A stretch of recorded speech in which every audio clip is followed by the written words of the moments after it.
আসসালামু আলাইকুম, আমি মোহাম্মদ মজিদ সরকার আপনাদের সামনে নতুন একটি ভিডিও নিয়ে আসলাম। আজকের ভিডিওটি বেসিক স্পোকেন ইংলিশের 11তম ক্লাস। আপনারা দেখতে পাচ্ছেন উপরে একটি স্ট্রাকচার দিয়ে রাখলাম। Earned, isn't plus subject plus adjective plus noun. আমরা এই স্ট্রাকচারের উপর এখন সেন্টেন্স তৈরি করব। আর্নড ইউ শিওর, তুমি কি নিশ্চিত নয়?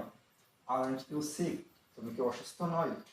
আর্নড ইউ হাংরি, তুমি কি ক্ষুধার্ত নয়? আর্নড ইউ হ্যাপি, তুমি কি সুখী নয়? আর্নড ইউ বিজি, তুমি কি ব্যস্ত নয়? আর্নড ইউ ম্যারিড, তুমি কি বিবাহিত নয়?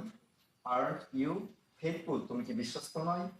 আর্নড ইউ রেডি, তুমি কি প্রস্তুত নয়? আর্নড ইউ স্টুডেন্ট, তুমি কি ছাত্র নয়? আর্নড ইউ আ টিচার, আপনি কি একজন শিক্ষক নন?